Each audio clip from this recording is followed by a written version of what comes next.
अस्सलाम वालेकुम जनाब। उम्मीद है आप सब लोग खैरियत से होंगे।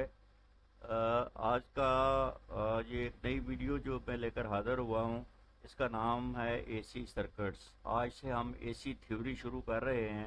एसी थ्योरी से मतलब ये है कि एसी सर्किट्स, इस पे सिर्फ एसी के पर्टिकुलर जो एसी के सर्किट्स हैं उनको डिस्कस किया जाएगा।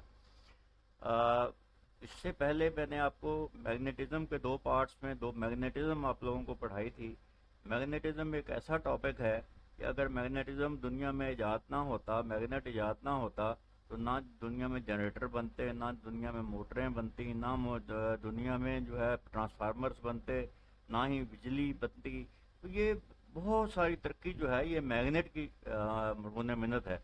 तो लिहाजा वो, अगर आपने नहीं देखी वो वीडियोस, दो हिस्से हैं उसके, पार्ट वन पार्ट टू, वो ज़रूर देख लीजिए, क्योंकि आज की वीडियो जो है और आइंदा आने वाली वीडियोस का इन्हिसार मैग्नेटिज्म पर लाजमी होगा।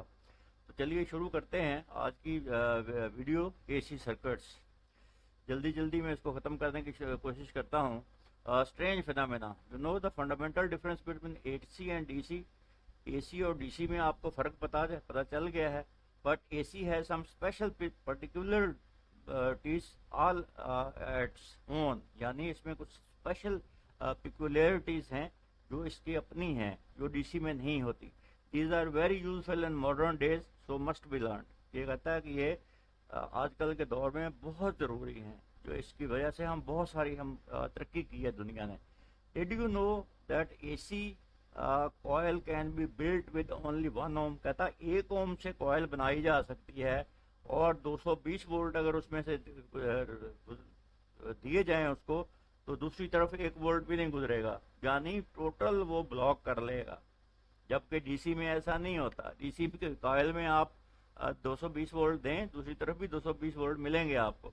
लेकिन एसी में एक कॉयल अगर 1 ओम की बना ली जाए, आप बहुत सारे टर्न दे लें एक बारीक सी वायर के, 220 वोल्ट उसको दें, दूसरी तरफ कुछ भी नहीं मिलेगा।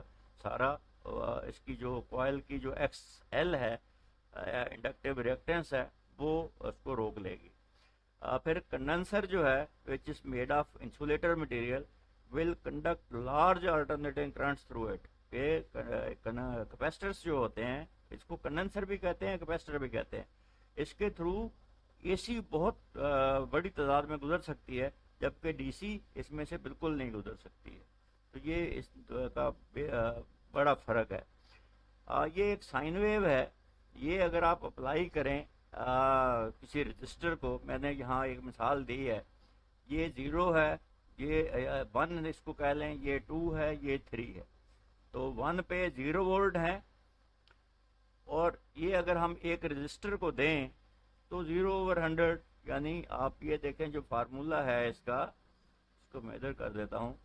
करंट निकालना हो तो V/R, तो V क्योंकि 0 है यहाँ पे, तो R जो है हम 100 रहे, 0/100, तो जवाब 0 आएगा। तो यहाँ पे क्या आएगा, 0 करंट। इससे ऊपर थोड़ा चलें 2 पे, तो 85 वोल्ट हैं, और रेजिस्टेंस कितनी है, 100 ओम, क्योंकि रेजिस्टेंस तो सेम ही रहेगी। तो 85/100, 0.85 जो है ना, 0.85 एम्पियर करंट निकल आएगा। ये देखें, मैंने इसकी मिसाल यहाँ दी है नीचे, ये देखें।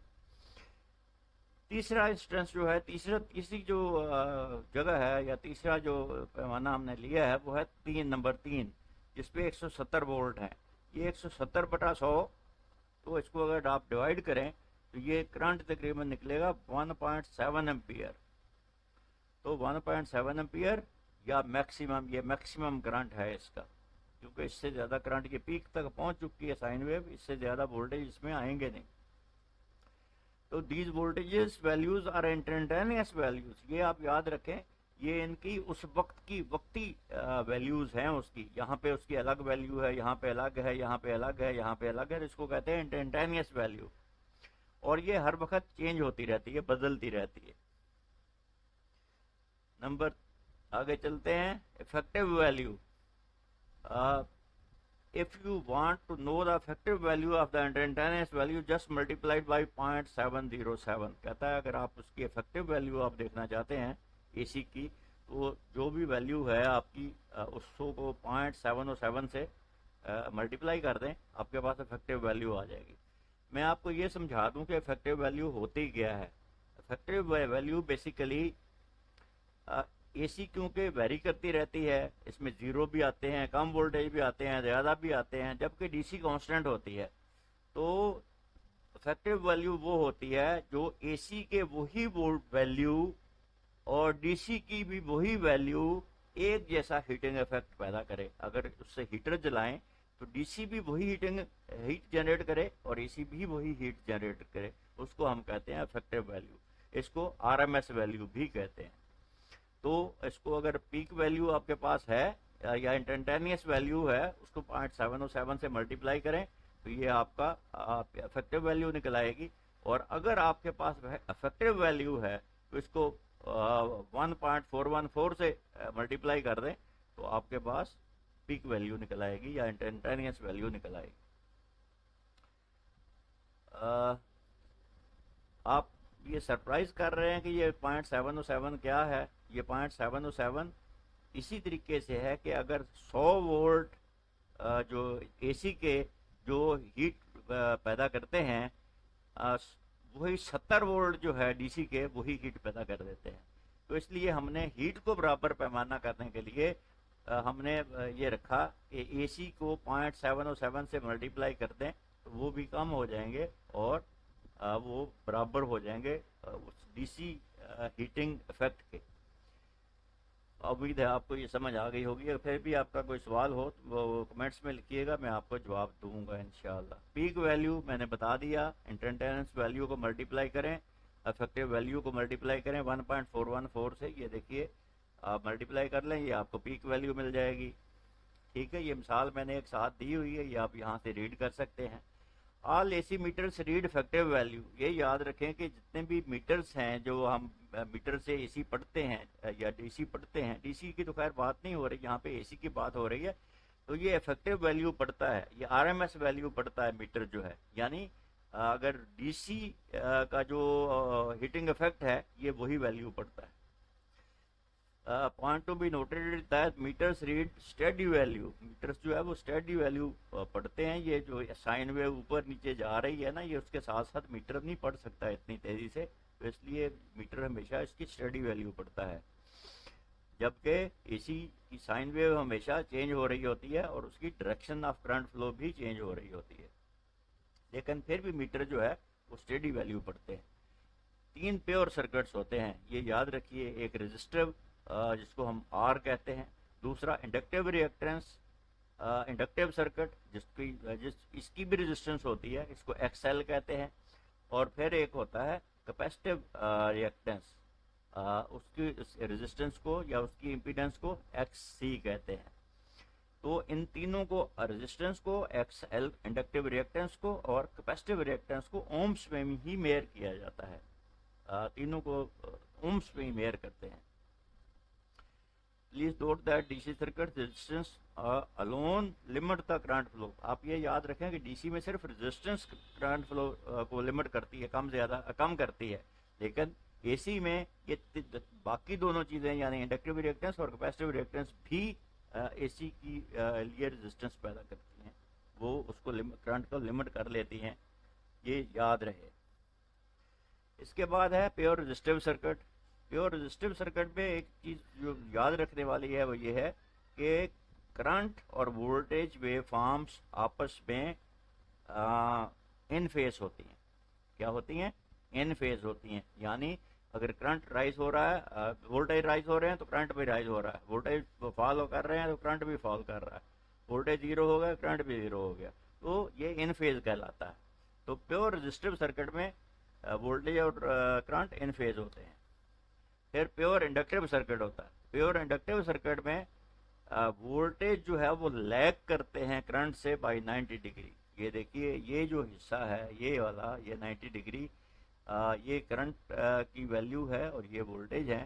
तो ये मैंने आसानी के लिए नीचे लिख दिया है, voltage are lagging current by 90 degree. ये देखिए, ये प्योर इंडक्टिव सर्किट है, ये कॉयल है और इसको हमने एसी वोल्टेज दिए हुए हैं, सॉफ्ट आयरन कोर के ऊपर अभी हमने कॉयल बैठी हुई है, लेकिन ये 90 डिग्री का फ़र्क है। साइन वेव जो है वोल्टेज की और करंट की, यानी वोल्टेज लैग करते हैं, करंट लीड करता है बाई 90 डिग्री। आगे चलते हैं, ये मैं बता दूं कैपेसिटर बनते कैसे हैं। ये देखिए, ये जो है मेटल टिन फॉइल्स जो हैं वो इस तरह बनाए जाते हैं और उनके नीचे कोई इंसुलेटर चीज़ रखी जाती है। आम तौर पर वैक्स पेपर रखा जाता है, वैक्स पेपर रख दें, फिर दूसरा इसका टर्मिनल लगाएं, इसके भी 3 बार्स हमने इसके अंदर दिए हैं, इसके भी 3 बार्स हमने इसके अंदर दिए हैं, और हर दोनों के दरमियान में हमने वैक्स पेपर रखा है ताकि आपस में टकराएं नहीं। इसको कहते हैं डाइलेक्ट्रिक। अब ये एक पॉइंट बन गया कैपेसिटर का, एक पॉइंट ये कैपेसिटर का बन गया। ये करंट को स्टोर करते हैं। ये तो खैर छोटा जो है कंडेंसर है, बहुत छोटी वैल्यू है, ज़्यादा वैल्यू हो तो ये करंट को स्टोर भी कर लेते हैं। यहाँ ये याद रहे, ये जो कंडेंसर है ये बाईपोलर नहीं है, यानी प्लस और माइनस नहीं होता, जिधर जैसे मर्जी लगा दें। लेकिन कुछ कैपेसिटर्स जो होते हैं, इलेक्ट्रोलाइटिक कैपेसिटर्स जो होते हैं, वो जब कैपेसिटर्स हम पढ़ेंगे तो उस वक्त मैं पढ़ाऊंगा इंशाल्लाह आपको कि इसकी कितनी किस्में होती हैं, तो वो उसकी प्लस माइनस पोलैरिटी भी होती है। आगे चलते हैं, नोट करंट फ्लो डायरेक्शंस। यहाँ आप सिर्फ ये देख लीजिए, ये मैंने उसके यहाँ करंट जो है इस तरफ को फ्लो कर रहा है, जैसे ये रेड मैंने एरो दिया है, यहाँ करंट फ्लो इस तरफ फ्लो कर रहा है। यहाँ ये साइन वेव को देखिए, साइन वेव राइज कर रही थी यहाँ पे, तो करंट फ्लो इस तरफ को था। जब करंट ये फॉल कर रही है तो करंट फ्लो इस तरफ को है। ये आप ज़हन में रहे आपके, क्योंकि करंट फ्लो की डायरेक्शन चेंज होती रहती है एसी में। प्योर कैपेसिटिव सर्किट, इसमें वोल्टेज वेव फॉर्म भी है, करंट वेव फॉर्म भी है, लेकिन इसके अंदर ये याद रखें, current Leeds voltage bye 90 degree. ये देखिए मैंने लिखा नीचे, current Leeds voltage bye 90 degree. इसको याद रखने का एक फार्मूला मैं आपको बता देता हूँ। ये एक लफ्ज़ मैंने लिखा है सिवल, CIVIL। तो ये C means capacitor, L means inductor coil, I means current, V means voltage. तो C में, कैपेसिटर में जो चीज़ पहले आती है वो लीड करती है। I leads by V by 90 degree, और L में V leads by I by 90 degree.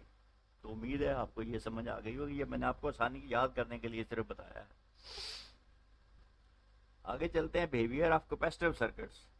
तो कैपेसिटिव सर्किट्स में अगर रेजिस्टिव शामिल हो जाए तो इसका जो फेज एंगल है वो तब्दील हो जाता है। इसी तरीके से इंडक्टिव सर्किट में अगर रेजिस्टेंस शामिल हो जाए उसका भी फेस एंगल चेंज हो जाता है, वो 90 डिग्री नहीं रहता। आम तौर पर ये फेस एंगल्स ज़ीरो तो खैर रेजिस्टिव सर्किट में होते हैं, लेकिन कैपेसिटिव या इंडक्टिव सर्किट्स में 45 के लगभग ये रहता है आमतौर पर, 45, 50, 55। Civil rule for lag and lead, ये मैंने आपको बता दिया कि R tends to keep current in phase with voltage, XL tends to make current lag voltage, XC tends to make current lead voltage. Current के लीड और lag का मैंने ये फार्मूला मैंने आपको बता दिया। उम्मीद है आपको ये वीडियो पसंद आई होगी। इसको लाइक कीजिए, शेयर कीजिए, इल्म को फैलाने में मेरी मदद कीजिए, और इस वीडियो को दूसरों तक भी पहुंचाइए। मुझे उम्मीद है आप सब खैरियत से होंगे और अल्लाह ताला आपको खुश रखे। अगली वीडियो तक अल्लाह हाफिज़।